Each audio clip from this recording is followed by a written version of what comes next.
to accept that because it will probably ask you, but I'll record the preamble and put it on before we distribute it. So let's see, I'm looking here at others. What else makes this high risk?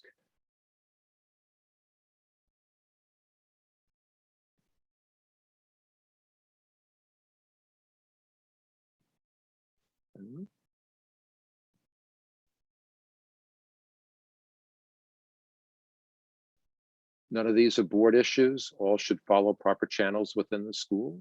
Okay. Board member risks entering the operations. We have personal, there we go. So all three have personal, professional conflicts of interest. Nice one. Blurring the lines between parent and trustee. You become involved in individual problems. Right. Challenge between the role as governor and personal issue as a parent. So really great stuff you're writing there. And I point out two things from that I think are really important. The first is to acknowledge that most of board members in international schools are parents in the school. And because they have skin in the game, so to speak, their kids in the school, they're hopelessly conflicted in their relationship with the school. Now, I know not all of you are parents of current students in the school, but the majority of board members are. And that conflict, that emotional hook that's embedded in each one of these vignettes can cause even the best intentioned board member to blur those lines and step into operations when it's your kid who's unhappy, when it's your kid's class where the teacher said something, when it's your kid's university placement at stake. That's a powerful emotional hook for board members. And I think it would take almost superhuman capacity for us not to ina-attendan na. Please remember to mute yourself if you joined us. Thank you. It would take almost superhuman capacity not to feel that tug and want to step over that line and do something about it. Fix the problem with your child, or at least find out more. So that's our challenge. Our challenge is how to govern independently while not being independent. How to have skin in the game, yet once we're in the boardroom dealing with our fellow board members around the issues of governance, to act as if we aren't representing our student, our child, our family, the 5th grade, whatever our interest group is. Because once we're in the boardroom, our perspective can't be these things. It has to be the whole institution. And what makes them high risk is stuff like this will happen every day to almost every one of you. Your kid will come home. There will be a story about something in the school. And invariably, that's what begins to pull you in. And when that happens, when you feel that tug, you got to learn to recognize that and ask yourself, am I responding now as a parent or as a board member? And if it's as a parent, ensure that you do that in the appropriate channels rather than using your board seat as a way of prosecuting that case. We'll come back to that. Good answers. So to begin with, we think there's always some things you should know about your school. This is a partial list of the things you need to know about your school. And for board chairs and governance or committee on trustees chairs that are in the meeting, this is a good place to start putting together a board manual for your own orientation of new board members, which tells them something about the purpose, mission, vision, and history of the school. Why are we here? And where have we come from? These are really important things that new board members need to know. School didn't just begin this year because we joined the board. It has a history, a trajectory. It came from someplace, and it's worth, as board members, us finding out that stuff, but sharing that with new board members. What are our programs and services? If you're a lower school parent in the school, chances are you don't know a whole lot about what's going on in the upper school. So it's incumbent upon new board members who aren't in a particular division to begin learning more about what happens around the full school. Please mute yourself if you're in the meeting. Thank you. Look at your little icon and make sure the red thing is on it that you're muted. State of finances. What are the sources of revenue the school has? What are your major expense categories? Well, we know what the major expense category is for every school, don't we? It's people, it's headcount, faculty and staff salaries. Fundraising, if applicable. What's the strategic plan? Where are we going as a school? What are our priorities? What's our structure? How is our board composed? And how are our board members recruited? Is it pure just nominations from the field? Or or do we have an intentional process of trying to recruit people to the board? What are our bylaws or articles of incorporation or association, the governing document that's on file in the country that we're in that really we have to abide by? What are our board policies that have already been approved? And what's our board's committee structure and how does that function? All of these things are really important for new board members to know. And if you don't know them, these are great questions to be going back and asking at your school, because there's a tremendous amount of information here which will be helpful to you in getting off to a good start as a board member.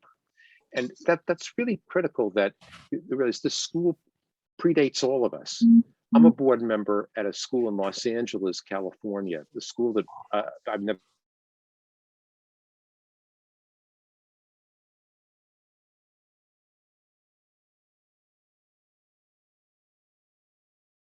Sorry, Mark, you muted. Thank you. Well, I was just saying, and you didn't hear me say thanks to Ed for muting folks and finding the button to do that, and he muted me too, so that took care of that. Good to get unmuted. I was just saying, I'm my 15th year as a board member at the Wildwood School in Los Angeles, progressive K-12, where I don't have a child, and in a city I don't live in. And it was really important when I joined that board 15 years ago for me to learn all of this about, because everything that came up in board meetings had a history, and not understanding why we're there as a school, what our history is, what programs we offer, how that fits within the strategic direction of the school, how we're organized, limits the effectiveness of a board member. And the faster you can get up to speed with that, the better. So if you're a board chair in this meeting, I would challenge you to think about your fellow board members, especially those that are new in the last year or two, especially those who might not have had much chance to be physically present in the schools since the pandemic began, and think a bit about how we can get them up to speed on some of these things that may not be obvious around structure and systems of things at the school. If nothing else, here's one of the most important things you need to know as a board member and have at the tip of your fingers. Who's the right person to direct people to when they complain to you? When somebody slides up beside you at the coffee store and says, hey, I got a problem with the football coach. I don't like the way he's using the kids on the pitch. You need to know where to send that person, the name of the person to direct them to. It can't be you. You are not the problem-solving person. So certainly you send them back to the coach. But when they say, I've talked to the coach, it didn't do any good, you need to know where to go next. The athletic director, the school has one, an assistant head of school, whomever is responsible for the sport program. So knowing a little bit about structure can help you be on the mark when it comes to handling those kind of moments. Beyond that, beyond the things to know, we have individual board member duties. And we've talked at times about the duty of care, and this sounds like a kind of legalese sort of term, which is vague, and yeah, of course, we care. What duty of care, we, by the way, say boards have 3 duties here. The first is the duty of care, and these are legal duties that inure to board members in almost every jurisdiction in the world. The duty of care really means that we stay informed and ask good questions. We're knowledgeable. That doesn't mean that we're sitting in classes listening to teachers teach, we're evaluating textbooks and contents. Doesn't mean that we're reconciling the checkbook ourselves, but it does mean that we stay informed about what's happening, what the issues are in the school, what the issues are the board's dealing with, and we are able to ask good questions about them, questions that help elevate the conversation in the room. We're going to say more about questions in a moment, but that's what we mean by duty of care. It's exercising our oversight, not at ground level, but at a reasonable altitude. We have a duty of loyalty, which is another really important duty that inures to us legally. And that duty is to behave undivided allegiance to the school's well-being. So this is tricky because remember, maybe 3 slides ago, we said that there's this other thing pulling at you over here, and that's your own children's well-being and their investment in the school. And yet you're a board member charged with having undivided allegiance to the school's well-being. Now, what if I said, here's a case study about a situation where the school's well-being and your child's well-being diverged? That would really be a dilemma for you. But remember that, undivided allegiance to the school's well-being. What's in the best interest of the school is the primary decision criteria in the boardroom. After that comes what's in the best interest of students and what's in the best interest then beyond that of everyone else. But clearly it's what's best for the institution, and that's usually what's best for the students. The third duty is one of obedience. It doesn't mean that you obey the board chair. Well, sometimes you obey the board chair. It's not what we mean by obedience. What obedience means is staying faithful to the school's purpose and mission. It is within the most board purviews to modify the mission of the school, but that doesn't mean that you should. The mission is one of the more sacred pieces of writing in a school. It's something that we don't modify lightly because it's really what we all organize around. The purpose, why the school exists in the world, what we're here to accomplish. These are foundational things that we must stay faithful to and are also touchstones in our decision-making criteria. When evaluating whether to build a new campus, a satellite campus, that question could be asked, how does this fit with our purpose and mission? Is it consistent with it, or is it a distraction from it? If we change the branding of our curriculum, if we go from the GCSE A levels to an IB curriculum, is that faithful to our school's purpose and mission? It may be, it also may not be. So the duty of obedience is about staying true to that path. Duty of care, duty of loyalty, and duty of obedience are the 3 primary legal duties that boards have. So let's do a quick case study. What I'm going to do in this little case study is present the situation on the screen. I'm going to ask you to react to it, and you can do so in the chat page. So please do. But you might think about the case study and about what the issues are at stake. I call the case Down the Rabbit Hole. By the way, this case really happened. It's almost a transcription of what I heard sitting in the boardroom as an observer at the time when this little dialogue went down. And what I would tell you is it's amazing how fast this dialogue went down. I think the whole thing, it'll take me a couple of minutes to go through it with you. I think the whole thing happened in less than 15 seconds. So first, in the case study, the following happened at the final board meeting of the school year. So it's the last board meeting, last business meeting, the head's talking about this coming summer and plans for the next year. The head of school says in her report, I'm so happy to have 4 new colleagues joining us this summer. One of them is quite a find. She's an IB science teacher and is moving here to accompany her partner who is joining a surgical group at St. Someone's Hospital. Could be any saint you want to put in there. Very few schools are able to find teachers on short notice with advanced science degrees. Now, some of you are already envious because you would love to be able to find an IB science teacher on short notice, but this one did. They got to find. She reports this. Good news, right? Stuff to celebrate here. We've got a great new teacher coming into the school. A murmur of agreement passes around the board table, followed by the following from one member. Board member says, that's lucky, but where do you advertise teacher vacancies anyway? I mean, we seem to always be hiring trailing spouses or refugees from the local schools. Do principals ever try to steal a teacher away from one of the elite boarding schools in America? Now, seems like a reasonable question to pop up there. But what happened next was a second board member said, that's a good idea. My sister's children attend insert name of British boarding school. I could ask her who's the best science teacher, and then maybe we could grade them and pick off one or two. It doesn't stop there. The third member said, maybe we could agree on some priority areas for faculty hires. What do you think we all need? So all of a sudden, we went from a routine head of school report about good news in a faculty hire to almost a board forming a task force to dig into, to begin recruiting faculty. Oops, sorry. So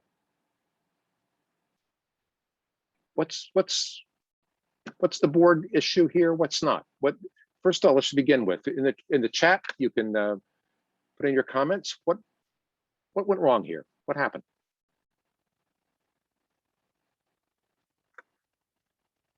Looking over in the chat to see, and no one's talking. No one's putting anything in. Crossing the boundary. Okay. Board hires as school hires everyone else. Board is veering into operations. Board taking over operational, trustees stepping into the shoes of faculty, board members shifting role to management, hiring a faculty member is not a board. Okay, very good, very good. Right. Of course, what's going to happen, and I'm going to give voice to what someone has not put in, but I'm sure one of you is thinking, discussion is diverted. Yeah, it got seriously off track. So number one, I guess I was the person who said discussion is diverted. I would agree with you completely. There's a board leadership issue, a meeting management issue here. When a meeting goes from head report into this rabbit hole, someone's got to bring it back out of the rabbit hole. If you go into the hole, you can come back out of it. And that really is up to the board chair to pull the conversation back out of the rabbit hole. But for someone else, they were saying that the question, the part of this is ethical question. I see that around poaching teachers at other schools. I have to tell you, that landscape is getting to be much more aggressive, by the way, around poaching teachers. The gentlemanly rules of the past seem to be eroding, but it is an ethics question, I think. Here's the question: someone out there is going to say, but doesn't the board have an interest in the kinds of teachers that we have at our school? I mean, after all, they're really our means of production. They're the way the product gets built. Now, if this were a factory, they would be the link in quality control. So doesn't the board deserve to know something about that? And my answer would be absolutely you do. You need to know how the school approaches teacher recruitment and evaluation in a general way. But you shouldn't become involved in identifying who to recruit for which disciplines and how to get them. That's where you've crossed the line. A fair question of management would be, hey, we'd like to just know more about how you handle teacher recruitment and evaluation. Maybe next year at a board meeting, you could share with us a brief report on how that's done at this school. Because I think board members need to know that and be prepared to speak about that if they're questioning the community. What you don't need to be doing is acting on it to hire teachers, to begin recruiting, and to begin building a profile of whom the school should be chasing in the world. My point at the beginning And thank you for all the comments. This is really good. I got to save this chat. You guys are doing really wonderful because I need your comments. Now that I told everyone I'm saving the chat, no one will enter anything in the chat anymore. They'll all be afraid to. I promise I won't quote you, but I do think there's some great answers there. But what I said at the beginning about the speed with which this went down is really critical. It showed me how fast a conversation that seemed to be so on track could veer off and go into that rabbit hole. So it really means that all of us as board members, not just the chair, share the responsibility for saying, hey, wait a minute, I think we're off track here. I think we're heading in a dangerous direction, or we're certainly heading in a direction that's neither on the agenda nor appropriate for this evening. And pull the conversation back out of the rabbit hole. Because if somebody doesn't, this board's going to form a small task force that's going to work over the summer, and they're going to be out looking for ways to recruit teachers. And trust me, good things will not come from that for the school. So respecting those lines of authority are important. Asking good questions could be about how do we do this in the first place. But remember, the board's job isn't to solve the problem. You're not firefighters putting out a blaze. In fact, we don't even know if there's a blaze here. Good questions are the proper thing for trustees to do. Grabbing your hose and dashing in looking for the fire is not. Again, as I said, it was just amazing how fast all of this went down. Well, let's look at what makes great boards great. So if we've said some things about what gets boards into trouble, let's talk about what makes great boards great. We'll take a look at AGB's profile of the 9 essential attributes of boards and board members, and then we'll take a 10-minute break, and then we'll come back and talk about co-leading the school with your head of school. So what makes great boards great? Three attributes, and every year affirms this even more for me. The first is governance that stays in its lanes. Knowing what the work of the board is and sticking with it. Asking the question, is this really ours, or does this belong to our head of school, our director, our superintendent? Whose problem is this to solve? Critical question. Governance that stays in the lanes. And if in doubt, ask. That's really critical. Combined, it takes all 3 of these. One is not sufficient, by the way. Combined with executive leadership, that's your head of school, who's absolutely obsessed with the small stuff. I want a head of school who's just obsessed with making the place work right. I'm aware that we're made up of a whole bunch of carbon units, not silicone units, and that carbon units have free will and are unpredictable. But our systems and processes must work in the school. The school has to run right. We can't be neglecting the basic fundamentals of operating a school and be successful for long. So I'm looking for governance that stays in its lanes and feels free to stay in its lanes because the head of school is obsessed with making the school run right. So to heads, I would say your piece of the governance puzzle is making sure your board knows that you sweat the small stuff. Whereas the hotelier Conrad Hilton famously said, when summing up the most important lesson he had learned in his career, it was to always make sure the bathtub, the curtain was tucked into the tub, not outside the tub. It's the small stuff that matters. And then a partnership between the head and the board to co-identify what success looks like, identify priorities for the future, and continuously up the school's game. And they change all the time. And especially in the current moment, all of these things are changing. So there's a great fall conversation. As you get into the first board meeting of the year, the second board meeting, you're beginning to think about your board retreat this coming year. What does success look like at IS Bangkok right now, or at the American School in Japan? Has that changed? I'm not picking on you. I'm just using you as examples. Has that changed as a result of what we've been going through these past couple of years? is something different now. For schools that have historically measured themselves on brand name of university placement, we're seeing that changing dramatically as the calculus of families around the world of what makes a desirable university placement changes in the pandemic. Does that change something about how you measure yourself? All three of these things may change depending on what's happening in your school and in the world.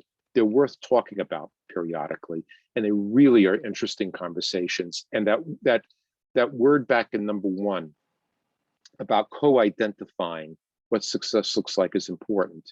This should be a dialogue between boards and management teams. It shouldn't be one telling the other what it must be. Because really, in the end, your management team has to deliver, and they got to believe they can deliver. And management, your board has to have your back in the community. So it needs to be a picture of success that you can hold hands and jump into together. So these are three things that make great boards great and great schools great, and great boards do it by advocating and supporting for their head of school relentlessly and positively in public. You can criticize and challenge face-to-face in private, but in public, have your heads back. You generate resources for the school. Sometimes that may mean donating money. Mostly it means helping be an advocate for students to attend your school and your work community or your residence community, or simply helping the school make connections in the larger community. Thinking long-term and strategic, managing boundaries and conflicts of interest. And we all have those boundaries and conflicts of interest all the time because we're in the community. Preserving the confidentiality of what happens in the boardroom. The boardroom needs to be a safe space where you can have conversations about hypothetical situations that you might not want everyone in the school community to know about. And for that reason, confidentiality in the boardroom is really paramount. And once something is decided and announced, then being a relentless supporter of the board decision, even if it was not the decision that you yourself would have made. That's a critical difference between an international school board and, say, a government school board in the United States or Canada or the UK, where opposition to a policy decision would be acceptable. In private international schools and independent schools, the board has to line up behind the collective decision, because you as an individual board member really have no power. The board only has power when it acts as a whole. And for that reason, you have to support the actions of the board as a whole, or you have to begin asking yourself if this is the right board for you to be on. And monitoring performance is a key aspect of it too. What are the numbers, the metrics, the indicators, the qualitative data too, that need to be measured to know that the school is doing well? Because on any given day, the anecdotes about our school may be up or down. And I like to say that schools are anecdote factories. We manufacture anecdotes all the time, the singular, the one-off story of one child or even two children. What as boards we're asked to do is not govern by anecdote, but govern in the aggregate, to govern with data, the plural. So what data do we need to be able to monitor performance? And then finally, have a culture of inquiry that has us asking questions to understand before we reach judgments. When the board I serve on got into some trouble about 10 years ago, and we asked an outside consultant to come sit in on some of our board meetings and give us some guidance, that's what she told us. She told us that we had lapsed into speaking in judgments rather than asking open-ended questions to understand things. And as a result, we were shutting down conversations too soon. That aha moment for me has made me much more sensitive to that. And I hear it happening all the time on my client boards, where people speak in pronouncements rather than asking, how did this get to be this way? What's the history?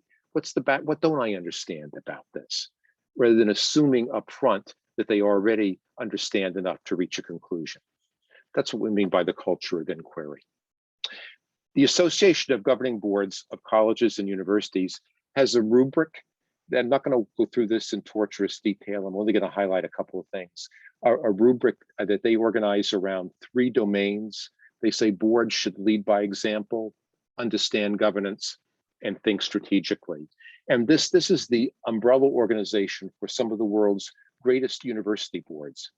So they say that understanding governance is about embracing your scope, respecting the difference between board and administration, and being an ambassador for your school. We've touched upon some or all of these things so far already today. Leading by example, they say that we have to conduct ourselves with impeccable integrity.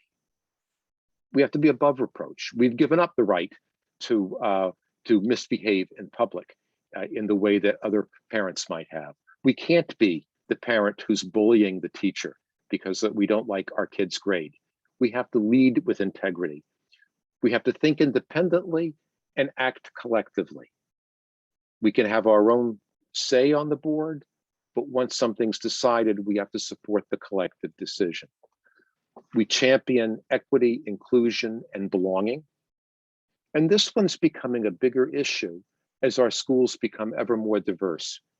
Diversity means something a bit different in every location, but as the ethnic, national, and racial compositions of our schools change, the belonging piece becomes even more important, because it's that sense of belonging that really does 2 things. It's the right thing to inculcate in students because it aids their sense of mental health and well-being, to feel that this is a school I belong to. It also helps us in a business way, because schools where parents and students feel they belong are schools they are loath to leave. And they'll do a lot to stay in our school. So it's the right thing to do morally, and it's the right thing to do from a business perspective. Think strategically. Learn about mission, culture, context. Focus on what matters most to long-term sustainability for the school. There's a good question if you're a new board member to be asking your head of school and your chief financial officer or business manager is really what matters most to us for our long-term sustainability, and ask insightful questions and listen with an open mind. That's that culture of inquiry and not the culture of judgment. So that's a tour. Now in our next piece, we're going to go a little slower, do a little more discussion, and we're going to focus on the dynamics of co-leading with the head and then being the board in our crisis mode. But right now we're going to do a 10-minute break. So I'm going to put a timer up, and when I click this, it will start counting down. When it hits 0, I will begin talking again. In the meantime, I'm going to turn off my screen. So thank you. See you back here very, very quickly in 9 minutes and 57 seconds.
About 10 seconds before we start up again.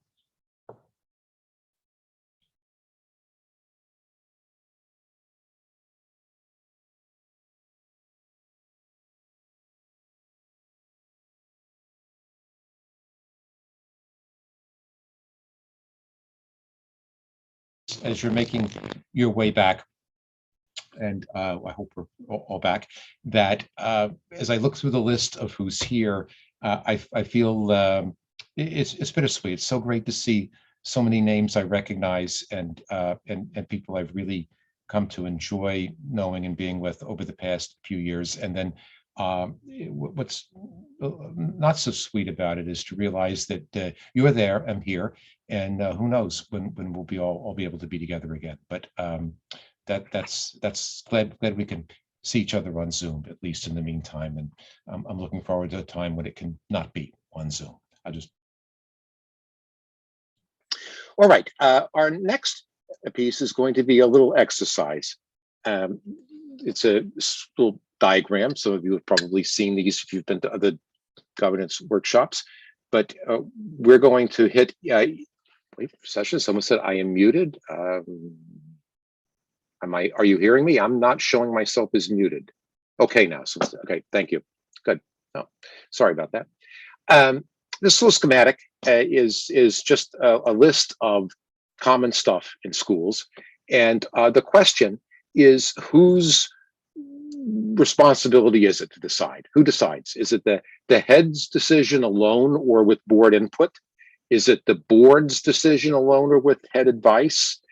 Or is this one that the board and head share, that you have to kind of keep talking about it, excuse me, until you come to a meeting of the minds, because it's one of those things that's really both have an equal stake in.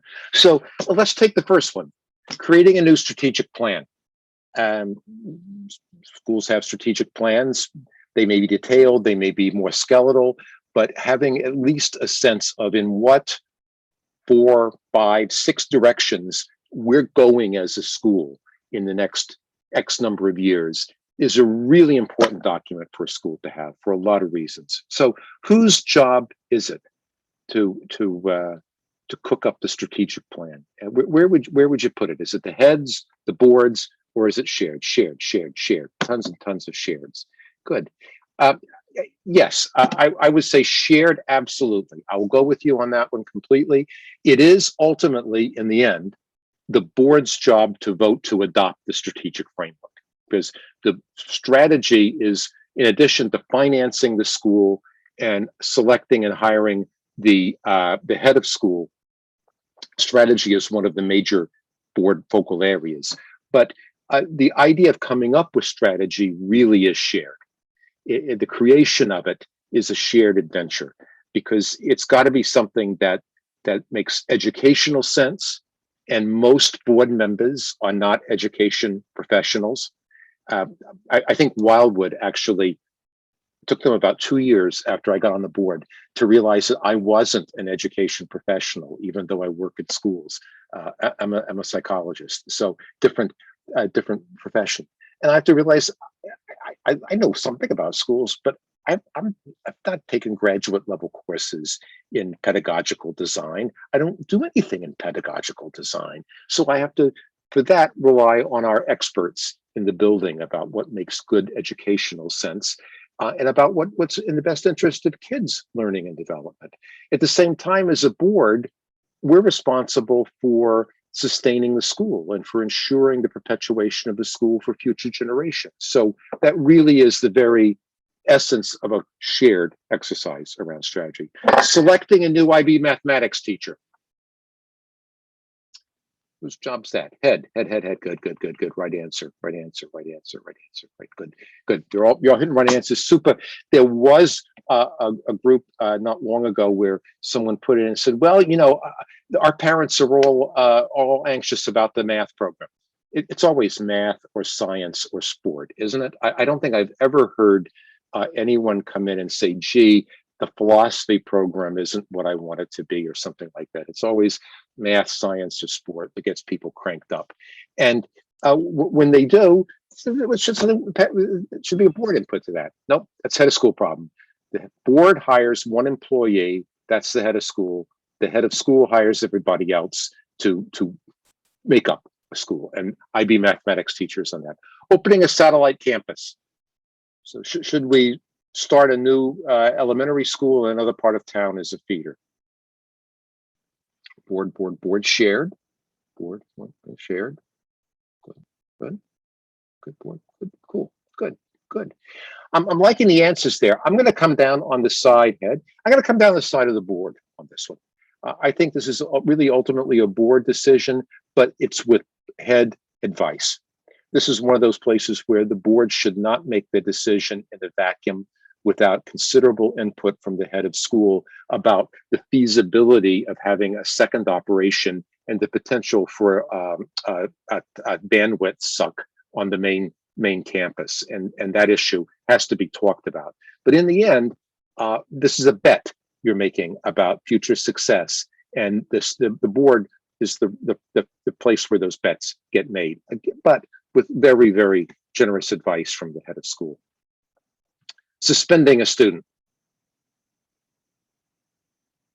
Head of school, great, right answer. How about dismissing, expelling a student? Head, still getting heads on that one. Cool. I know that a couple of schools in your region have bylaws, articles of incorporation that allow for the board to review at a parent request an expelling of a student, not a suspension, but the actual dismissal from school. I consider that to be a bad practice. I think the management of students, families, all of that needs to be a head of school issue. And when boards start making those kinds of decisions or second guessing their head of school, they quickly undermine leadership, and that nothing good comes from that. If you're a board member, then you become the complaint bureau for the school when that sort of thing happens. Admitting or not a student. This is kind of an interesting one. Admitting, head, yeah, head, good. Getting lots of heads. This is for me, for most students, this is a head decision, or the admissions team, the admissions office, whoever's division head, however that gets reposited, but it's under the head's auspices is the way I'm putting it.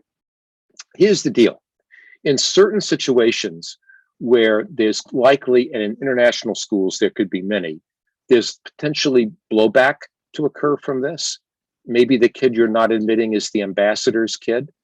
Then I'm certainly going to want my board to have given me advice about that. It's still my decision as head, but it's one of those cases where if the case is potentially incendiary enough, I might want to get at least where my board stands on it before I make that decision. So I firmly on the side of head, recognizing that there's some sensitivity in the various.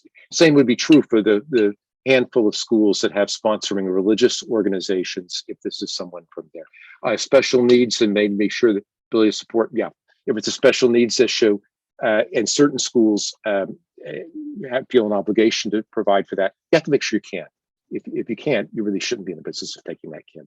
And only the head of school can do that. I can't tell you whether Wildwood can serve a kid or not. Our head of school can, because that's what we've hired him to do. Setting tuition. Board.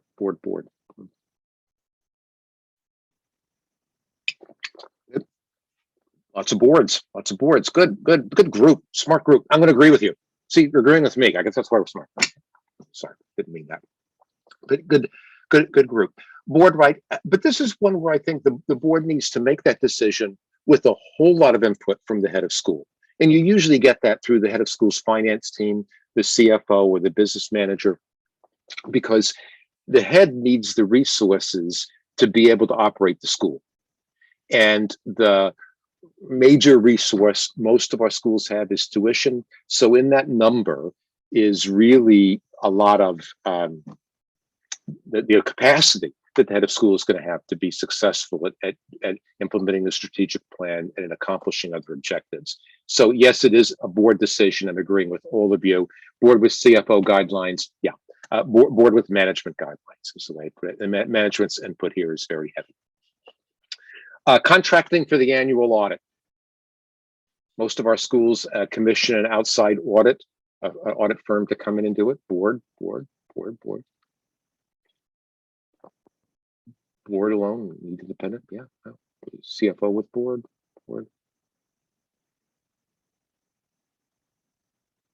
Remember, it's your CFO is part of who's getting audited.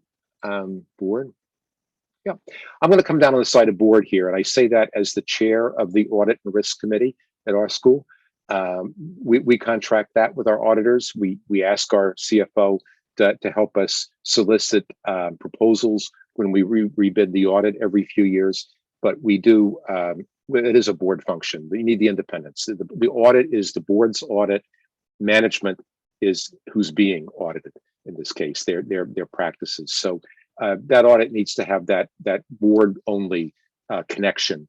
That means that they need to know that that's why on our board, I sign as the chair of the audit and risk committee, the contract with the board is voted, that delegates that power to me to sign the contract with the auditors on behalf of the board so that management isn't signing that contract.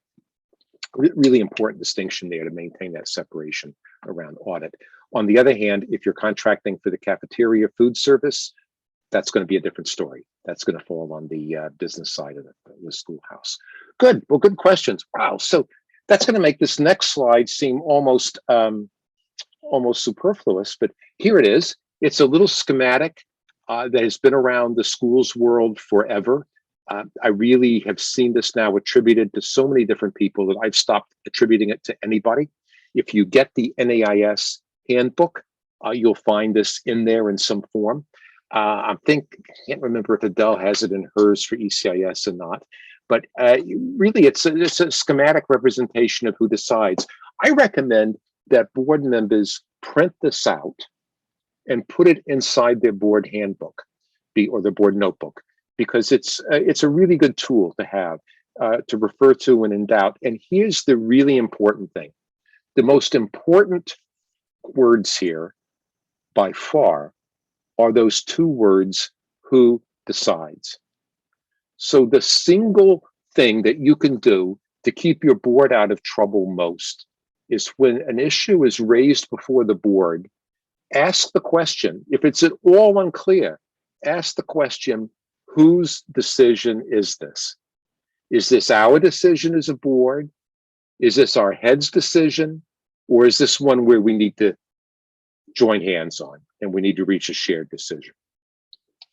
Clarity about that and at the beginning can go a long way toward averting problems down the road, where you exit the meeting at the end with the board feeling like it's its job to make a decision and the head believing that she's just making a decision informed by board input. Best to get that cleared up front. It really can save you a lot of problems downstream. There's a notion that we say about the word here, and it's in the middle. It's that word partnership between the board and the head. And we really take that very seriously. There's a reason why we call the program, when we do it for boards and heads, board chairs and heads at EARCOS, leadership through partnership, because it really needs to be a partnership. And I like the definition of the relationship that Warren Buffett and Charlie Munger famously used with Berkshire Hathaway, the American venture capital firm. They said, although our form is corporate, we buy companies, our attitude is partnership. So they're saying in their manifesto in the 90s, which they practiced ever since, that even though we acquire them, after we bought them, we treat them as partners in running the business. And that's it. We said, you have a job to hire the head of school, and when necessary, replace the head of school. But in between times, you operate as if you're partners in running the school. So periodically, a good question for the board to ask itself is, have we behaved as partners in the way our head relates to us and how we relate to him or her? Maintaining that partnership frame. Occasionally, you step out of partner frame and do the head evaluation. When you do the contract, then it's clear who's the employer. But in between times, stay in the partnership mode, and you'll go a long way toward keeping the right attitude toward things? Are we behaving as partners? You know, school heads, you can close your ears at this. I want to talk to board members here for a second. I want to say school heads live in a really weird world. I've really come to appreciate that. And they're right at the fault line between so many things. And I just want to take a moment to unpack, just think about what management means. They're the embodiment of management in a school, and yet they're in an institution where the very word management carries a negative valence among many faculty and staff who intend to value the word autonomy much higher. I guarantee you, if I asked your faculty what they enjoy most about working at your school, many of them would say the autonomy to be able to teach as I know best. And that is prized by private independent schools everywhere. But it's also something which makes them almost allergic to management. Our heads live with that fault line. They're managing, yet they have to do so in a way that our faculty will listen to, learn from, and adapt to. And that's a challenge. It's not everybody's cup of tea. You can't manage a school, as Rob Evans said in his paper. I ask you to read why a school doesn't change or manage or like a business. It's not something that you can do the same way you might do it in a for-profit company or a family business.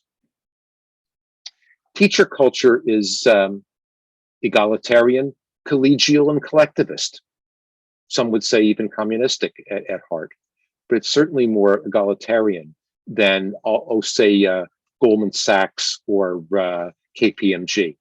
It's much more about the collective whole than it is about advancing the career of any one individual. It's a different kind of animal. And sometimes board members who come from corporations have a hard time understanding how management in the school world looks very different than management does, say, at a Goldman Sachs or a KPMG. Teacher culture is allergic to conflict. Teachers, after all, as Rob has said, have chosen to spend their professional lives in the company of children. And having done that, largely for a reason, they avoid having those difficult conversations with their fellow adults. So the sorts of normal settling out of things that happen in a lot of workplaces sometimes play out differently in schools, and heads have to manage that world. And spare bandwidth in a school is minimal. The business of school has to go on even when implementing large-scale change or grappling with the pandemic. So even though we're in pandemic mode, we have schools that are having to figure out still the nuances of being remote, hybrid, figuring out how IB operates in that world, what assessment looks like, how exams get given. It's how once we do bring students back on campus, then we're dealing with health and safety protocols, distancing, mask requirements. All of these issues have to be dealt with at the same time we're running school. So bandwidth in schools is limited, and board members need to be particularly cognizant of that in asking management teams to take on new projects. They certainly can ask, and management certainly can take them on, but they need to be a dialogue about the right scheduling and the right sequencing of those things, because right now, bandwidth, extra capacity is in scarce supply in most schools. And that's almost an understatement. One of my very favorite heads of school anywhere is our head of school at Wildwood. And he told me not long ago that for 2 years now, he's worked harder than he ever imagined he could work in his life, and has less gratification to show for it at the end of the process, because we're just keeping things going. And what we've tried to do as a board is make sure he feels that gratification, because simply us being successful as a school in this time is pretty darn amazing. So let's talk about some of the big picture. What are we seeing out there in governance in 2021? What's the state of governance, and what's the present moment? Well, we're seeing schools struggling with rediscovering purpose, given all the changes that had happened. So think about this as some of the topics your board can talk about this year. Has our purpose changed, given demographic change, given the shifts in who's in our school building? Are we still serving the same purpose we did when we began 70 years ago, or in the case of some schools in the region, more than 100 years ago? Becoming intentional and strategic about board member recruitment, not teacher recruitment or student recruitment, that's a different story, but about board member recruitment. How do we get the right people on this board through whatever means it takes? If we do self-perpetuating, if we're hybrid, if we have parent-elected seats, how do we tip the odds in the favor of getting the right people on this board to shepherd the future of the school?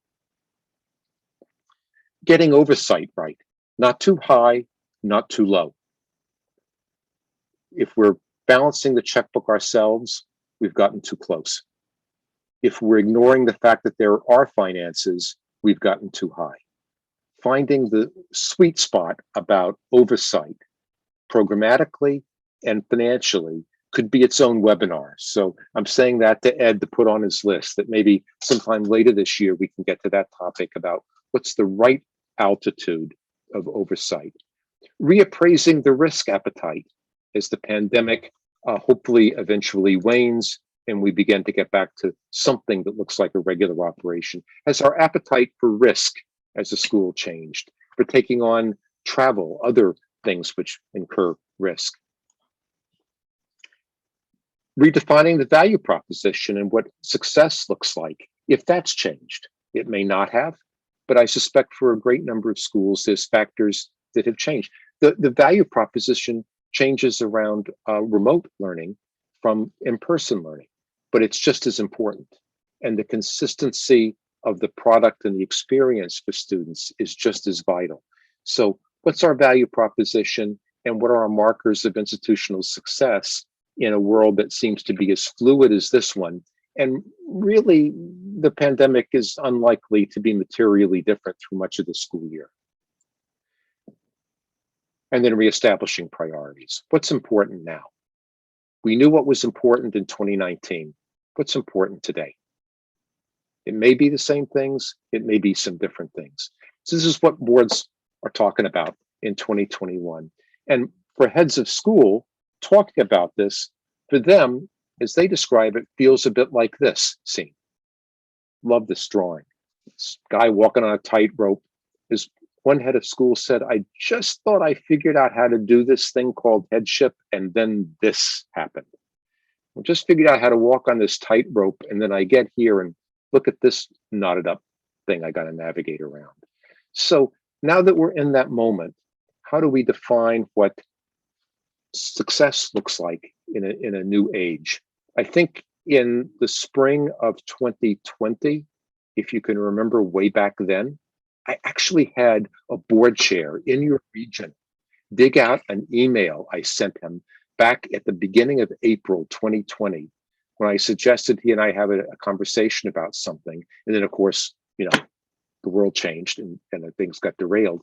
He sent it to me yesterday and said, I just dug this out. Are you ready to have that conversation again? Like, wow, 2020, my goodness, that seems like a lifetime ago by this point. So back in 2020, we thought we knew what the road was like. But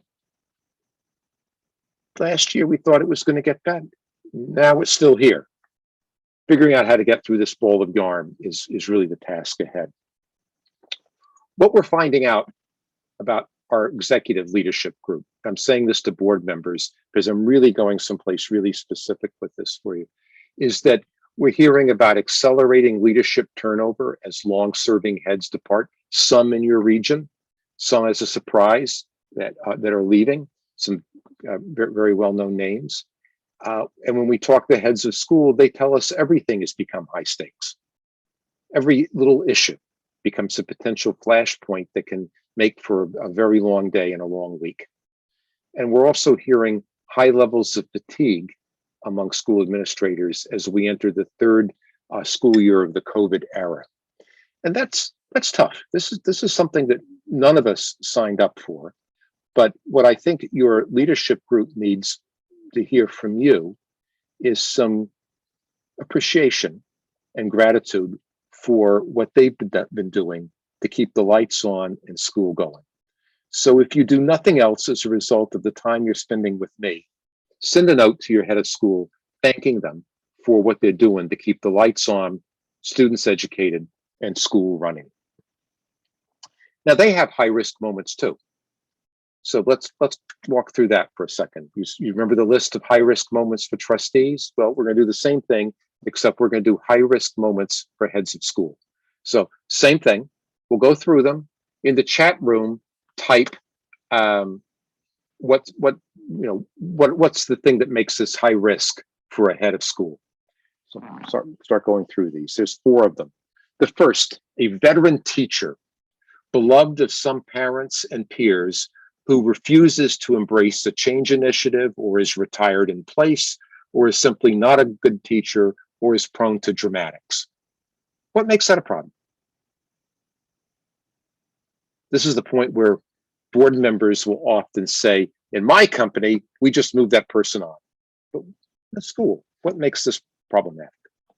Put it in the chat frame. I want to see your answers. Go by in chat. Second vignette. A board member who dislikes the head of school. Remember, many of us on boards didn't pick our head of school, right? It's the arranged marriage. Well, we became a board member and they were just there. Who hired this person?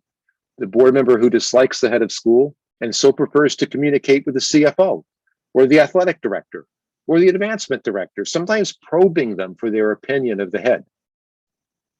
Well, makes sense. The finance committee chair, I don't much like the head of school. I'll just talk to the CFO. I don't have to talk with this. What makes that a problem?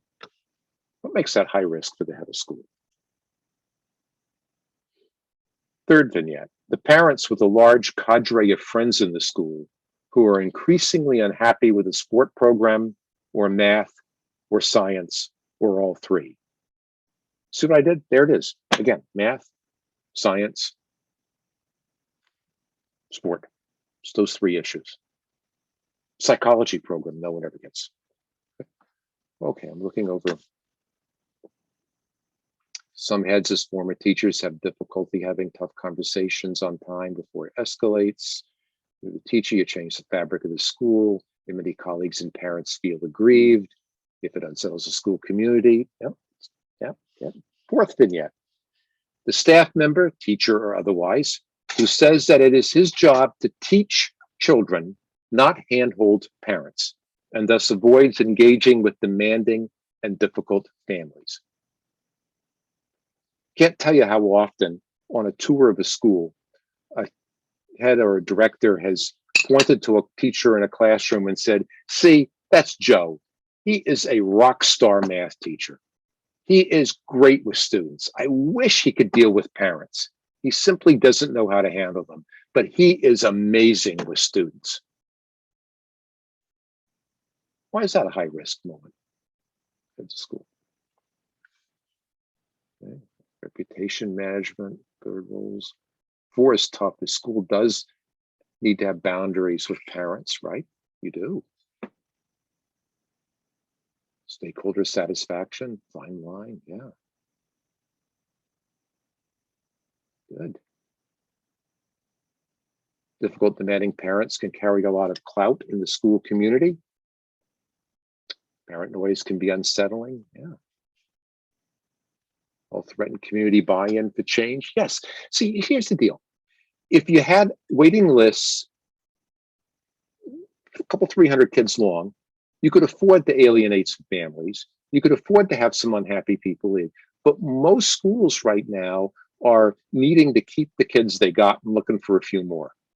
And in that landscape, these become potentially incendiary episodes where a small brush fire can erupt in a part of the school and then become a bigger conflagration.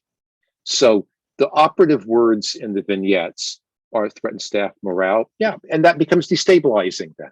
So the operative words are the things beloved of some parents and peers. The dislikes the head of school, because now we have a conflict between a board member and their only employee. The large cadre of friends. The avoiding dealing with difficult and demanding families. Yes, boundaries need to be there, but we are in the parent management business to some degree. So all of these things are, on any given day, could be a minor incident, but they have within them the potential to become a great big conflagration that engulfs the school, because we've seen all of them erupt into that. And for that reason, we have heads of school whose lives are constantly being shaped by all of these moving parts that they must be on top of. And it's a really challenging role. And I hope that helps you a little bit have some appreciation for the life our heads live in the environment that they're in. So what do we need to be doing to govern well during a crisis? How do we get this thing right and make sure that we stay on the right side of governance in this particular year? But from what I said so far, you might write your own subtext here that we need to have a partnership with our head of school. We need to make sure that we have an agreed upon definition of what success looks like and what the priorities are for this year. We need to make sure that in public, we have our heads back and we're positive and supportive of management outside the boardroom. We need to make sure, as thank you, Natalie, having the right conversations, listening with an open mind and being empathic. We need to make sure we're doing all of these things, which are very difficult things to do when we ourselves are stressed. And I want to come back to that. All of us, each one of us is living in this pandemic as well.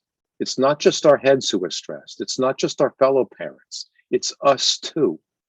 And our capacity to think our way through and navigate these situations, these minute-to-minute dilemmas that can happen in front of us at Starbucks, become much less when we're stressed. So we're going to cut to a really narrow list, a short list of the things that we say is the imperatives for governance now, governing in the crisis of the current moment. So it is. This could be COVID. This could be almost any kind of crisis, financial downturn. Lots of different things could fit this bill. First, do no harm. Avoid distractions. Avoid adding unnecessarily to management's burden. Partners don't do that to each other. They don't dump something on each other. They seek permission first. So above all, do no harm, which means, if nothing else, stay out of the way unless you're asked to help. But that's a good one to keep in mind, is not doing harm. Second is augment capacity when asked to help. How can we help you?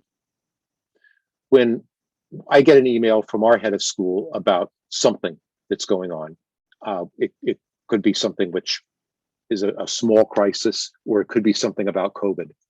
I almost reflexively shoot an email back, or a text back saying, how can I help? And usually he just responds and says, I'll let you know, I got it for now. But that's fine. What I don't do is help without asking, because I don't know what's helpful and not in these situations. So how can we help you? Ought to be a question that the executive committee of your board, the board chair, routinely asks the head of school. How can the board help management in the moment? This is a term that I heard for the first time yesterday, and I really like it.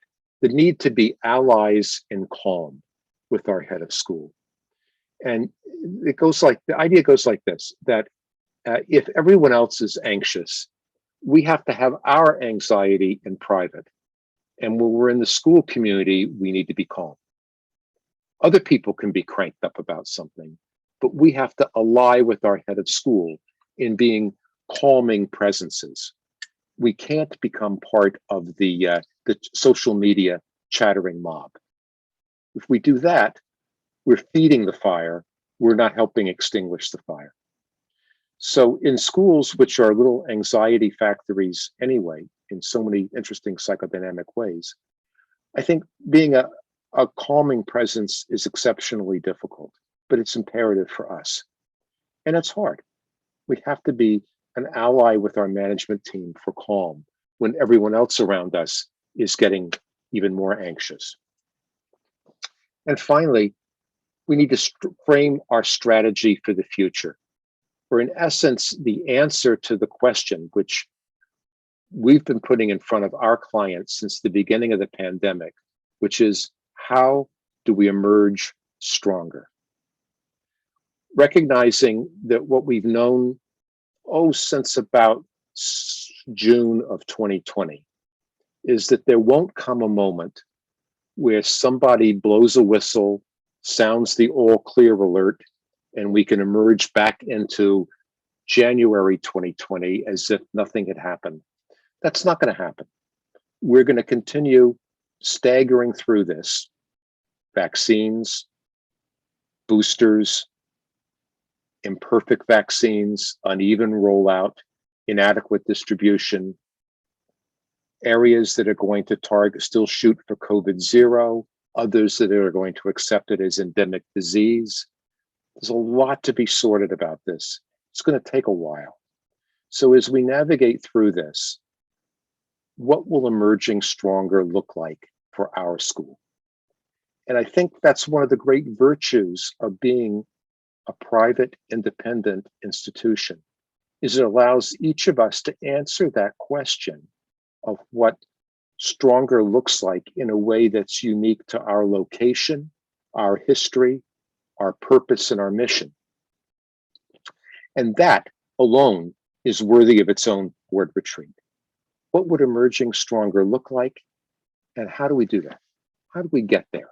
And then we can back through all the rest of the channels of what it's going to take to get to it. But we need to have that answer to the question, how do we emerge stronger whatever that looks like down the road? And all bets, different people are going to have different perspectives. But in our firm, we're following the advice from the best scientists that we have as advisors that are saying that COVID's going to be probably with humanity for the duration in one form or another. And we have to come to some point where we're able to manage it better as a disease and have better therapeutics in addition to better vaccines and better distribution of vaccines. That's a ways off. So we've got a bit more of navigating to do to get through this. And as governors, our job is to make sure that your school is still a viable presence when all of this starts to recede. So that's what emerging stronger looks like. And getting it there is the really heavy duty work of being a board member. If you signed on to your board because you really, really want to redo something about the sport program, that was the wrong reason. The reason to be on the board is because you want your school to emerge stronger from this, and you're eager to be part of it. It may not be something you know how to do yet, because we're all figuring this out together. But as a fellow board member, I welcome you to the club if you're new, and I hope you partner with your head of school to achieve this. So at this point, we've got just a few minutes remaining in our time. I want to open the floor to discussion, and we'll put it in the chat room because we've got 107 people in this meeting, and that's way more than we can really handle well by allowing people just to blurt things out. But if you will, if you wish to raise your hand, I'll try to call on you. I'm going to turn off the PowerPoint now, and then I can see more of you. And raise your hand, I'll call on you, or pose a question in the chat window, and we can go there with it.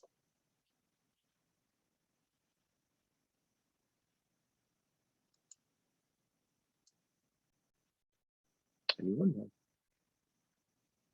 Anything that they were hoping we'd talk about? Remember, we have another session coming up in a week that's going to be more on the advanced governance front.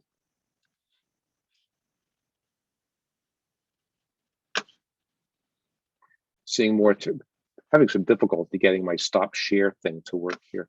There we go. Got it. Bingo. Wow.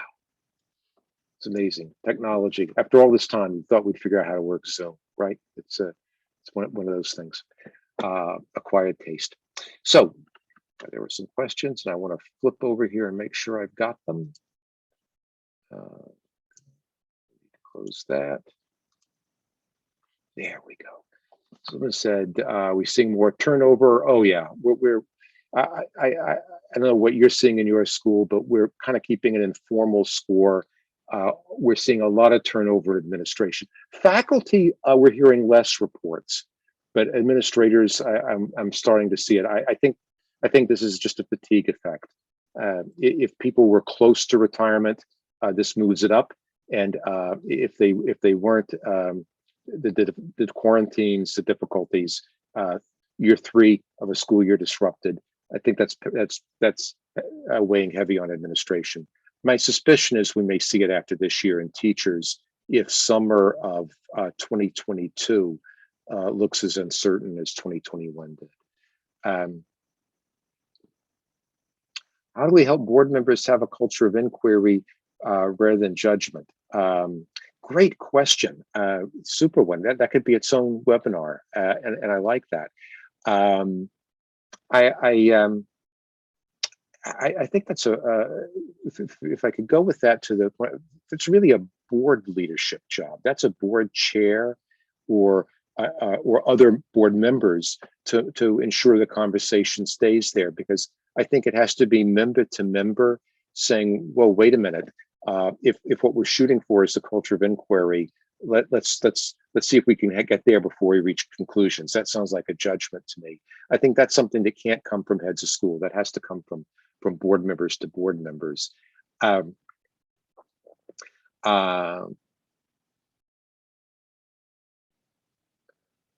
thank you, Catherine. I'm sorry. Spell check. Are there any guidelines for new small schools that that are indecently owned? And then you corrected that to indefensibly. Oh, that's a good one. Thank you. What's an indecently owned? I can think of several. The guidelines, independently owned. So is it a for-profit school, Catherine? I'm saying you so you can nod. Yeah, I think that's its own world. And I often worry that we don't do enough to serve that world in EARCOS land, because that's really where the bulk of new schools are is in the for-profit sector. What I'd say is, if there's a board, then being really clear about what the role of the board is and how the board relates to ownership is important. And that's where I would start with it, because that's the question. Is the board owner's agent in this case? Are they there to do the owner's job? Are they there to advise ownership? What does the board actually have control over? And usually it's when those relationships get sideways, it's been ambiguity about that kind of thing. Where do we get competitive benchmark data across schools to monitor how our school is doing? Wow, well, that's I wish there was a great place for that. I see Ed is back on video. So Ed, that's a great question to kick to you. Competitive benchmark data across schools in the international school sector. Good repositories for that you refer people to? Ed, you're muted. CIS does some surveying that is pretty good. Council of International Schools, yep. We tried from different regions to try to get NAIS to open up their database to the international schools, because there's a lot of good information there, and that didn't get off the ground. Occasionally we do some sort of surveying within the region. A particular school will send out a list of questions or something, but it's not something that's easy to get what everybody wants, because for many schools want something different. And then you also have to ask yourself, do you need to compare yourself to other people, other schools, or why do you want to do the comparison? Sometimes it's a request coming to the head for the wrong reasons from people on the board. So, but there is no easy answer to the question of where do you go and get that information. But I think CIS has probably done the best general job globally. ISC has also done that. They collect quite a bit of data. And I think as long as you're working with them, you have access to quite a bit of information. And the CIS, Council of International Schools, is often where I end up going with some compensation data and other things in the international school sector. Stateside, the National Association of Independent Schools has a really super data repository that Yeah, all that's what I was- schools, all their members dump data into. And it makes it really easy to do the kind of benchmarking, but there isn't an analog to that in the international school space, and I wish they are. Maeve is asking about ISC presents every year at EARCOS. Could they provide some new data to EARCOS members? I think you're all putting your finger on an appetite for data, which I'm thrilled with, because we're governed by data, not anecdote. But I think that you're pointing also to a problem that the international school space needs to find a cost-effective solution to, because getting these data aren't cheap. Steve, your strategies for being an ally of calm. You've raised a great question, and I even hesitated putting that slide in because I want to make sure I had things to back it up with. I will be back to you with that. I'll be back to the group because I really want to develop some resource materials on that ally of calm idea. I think that's interesting. I first got interested in that. For those of you who are a little more wonky and looking for something to put you to sleep at night in reading, Edwin Friedman, an American psychiatrist, wrote extensively about organizations like schools and religious institutions as what he called anxious systems. So Edwin Friedman's stuff, Generations was one of his book, which is really very good about that. Talks about anxious systems and the need to be a non-anxious presence. And if you Google that, if you Google Friedman, F-R-I-E-D-M-A-N, non-anxious presence, you'll probably find something that will lead you in that direction, because I think Friedman's non-anxious presence is a less easy way of saying ally in calm. So we'll certainly follow up there. No, and calm does not equal complacency. No, calm means, to me, calm means, when everybody's taking the gas, don't put your head in the oven. That's it. How do you not be the crazy person in the room? That's really, really critical. Very good questions.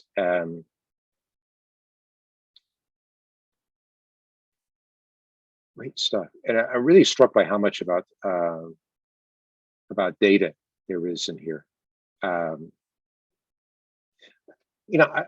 think that's I think we all want to know, what's the essential question. My colleagues who are child therapists would tell me, I've been a long time since I practiced psychotherapy, and when I did, I saw adults. But my friends who still see kids tell me that really underneath it all, every parent coming in the door has one question, right? Is my kid normal? Are they okay? Is this within some range of normality? And I think that's what we all want to know as schools. Is what I'm dealing with at my school normal? Is this kind of stuff school deals with? And I understand your appetite for data. Putting things in context can help a lot. Our board, remembering 10 or 15 years ago, our board was really convinced that our student attrition rate was too high, that we were losing too many students every year to other schools, particularly as they got older. We were getting more students coming in, but we were losing, so we were netting fine, but they were worried about that. When we did the data benchmark against our peer progressive schools, we actually found out our attrition rate was low by comparison, that in our type of school, students often decide they want something else when they get to high school, and students that are in other schools decide they want us. So that's a big swapping out point, and that's just endemic to being that type of school. And that really helped put the conversation in perspective. So I hear where you're coming from on data. I wish we had a better answer to that today. Jane, data is a challenge right now. Is the old gag? You're absolutely right. The old aggregates don't fit our new context, which is why the data has to be fresh. You need something that's appropriate to right now.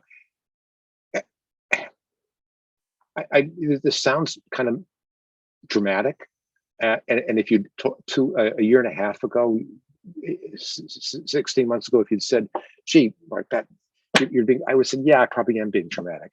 But I think it's a fair bet to say that a whole bunch of stuff is going to change as a result of this, about what's normal in schools and about not just about what success looks like, but about what's normal.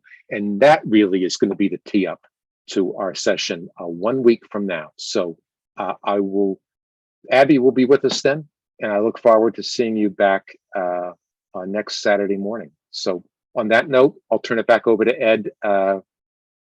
Thanks, Ed, for this invitation to be here. And really, I'm looking forward to seeing everyone back next week. Oh, one of you asked about the third session. It is okay to come if you're not a board chair or head.